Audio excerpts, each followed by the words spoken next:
A clone is not the same individual. We know that personality, behavior, and temperament are all shaped by the environment, early development, maternal influences, and that lived experience. Now, even coat markings may differ slightly. So, a clone may share DNA, but it does not recreate the life that shaped the original animal. Welcome to The Consult Room, the podcast where we explore the evolving world of modern pet care. I'm Dr Paul Manktelow, a UK veterinary surgeon with a deep passion for pet health and welfare. In each episode, I'll be exploring key issues, challenging perspectives, and offering expert insight and practical advice. Because ultimately, my mission is to improve the lives of pets and the people who love them. In today's episode, I want to explore a subject that sounds a little bit like science fiction, but it is very much real, and that is pet cloning. Now, you may have seen headlines about it. Some companies based in the UK are marketing pet cloning services, although the cloning itself takes place in countries where the practice is permitted. Now, cloning domestic pets is not currently legal within the UK, but that hasn't stopped the conversation or the commercial interest. So today I want to unpack what pet cloning actually involves, what it doesn't mean, and then the legal and welfare considerations, and whether this represents scientific progress or something that sits uncomfortably with how we think about animals. Now, as always, I'll approach this in a balanced way, exploring both the potential arguments in favour and the ethical concerns. So what is pet cloning? Well, cloning uses a process called somatic cell nuclear transfer, the same method used to create Dolly the sheep at the Roslin Institute in 1996. Now, Dolly was based up in Scotland, actually at Glasgow University Vet School, and I actually met her in my first year of vet school in 1997. Now, she was, of course, a bit of a celebrity at the time, but what I remember just as clearly as the excitement was the ethical debate that followed. Even then, cloning wasn't just a scientific breakthrough. It raised questions about where the boundaries should lie. Now, in simple terms, a cell, usually a skin cell, is taken from the animal you want to clone. The DNA from that cell is inserted into an egg cell that has had its own genetic material removed. Now, the resulting embryo is then implanted into a surrogate mother who carries the pregnancy. Now, from a puppy and kitten perspective, the animals that are born from that process are genetically identical to the original animal. Now, at least in terms of their nuclear DNA. But this is where it's important to pause. Genetically identical does not mean emotionally identical. A clone is not the same individual. We know that personality, behavior, and temperament are all shaped by the environment, early development, maternal influences, and that lived experience. Now, even coat markings may differ slightly. So a clone may share DNA, but it does not recreate the life that shaped the original animal. And that's really, really important. Now, let's talk about the legal position in the UK when it comes to cloning. So cloning domestic animals is not permitted within UK law. However, some UK-based companies are offering tissue preservation services, and they facilitate cloning through laboratories in countries where it is legal. Now, that creates something of a grey area. The procedure itself isn't happening here, but UK pet guardians can access it by sending samples abroad. Now, this raises questions about oversight, regulation, and animal welfare standards in jurisdictions where cloning is commercially available. Cloning is not a simple, guaranteed process. Historically, cloning has involved higher rates of embryo loss, failed pregnancies, obviously the use of surrogate mothers, and in some cases, surgical deliveries. Now, while techniques have improved over time, cloning still relies on surrogate animals to carry pregnancies.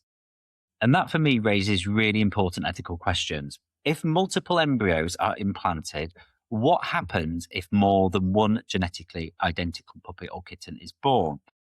Now, obviously, the customer, if you like, the pet guardian that wants this service may only want one, and that's usually going to be the case. So what happens to the surplus animals? And what levels of welfare oversight exists for surrogate mothers? Now, these are not abstract concerns, they are central to the debate. Cloning is not a health intervention. It is a reproductive process carried out primarily to fulfill human desire. And this is often driven by grief. And this is where the subject becomes more complex. For someone who has lost a beloved pet, the idea of preserving their DNA, of bringing them back, and it can feel deeply comforting. But it's important to realize that cloning does not bring a pet back. It creates a whole new animal. Now, grief is a natural response to loss, and while cloning may appear to offer continuity, there is very little evidence about the long-term emotional impact on pet guardians. Now, if expectations are unrealistic, if someone believes they are getting the same dog, there is potential for disappointment or emotional confusion. This is not a medical decision, it is an emotional one, and that really, really matters. There is also the practical question of cost. While figures aren't always clearly published, pet cloning has been reported to cost into the tens of thousands of pounds. Now, that makes it inaccessible to most people, but it does raise another interesting point. If demand were to increase and the technology became more widespread, would costs for this procedure fall? And if so, what would that mean for how normalized this practice becomes? Now, to be balanced, there are arguments in favor. Cloning could, in theory, preserve really valuable working dog genetics, like guide dogs, military dogs, detection dogs, where exceptional traits are desirable.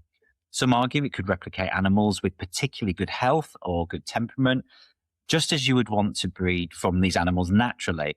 But cloning does not remove inherited disease. If the original animal carried a genetic condition, the clone carries that risk too. And cloning reduces genetic diversity. It doesn't enhance it. Now, responsible breeding focuses on widening healthy gene pools, not narrowing them.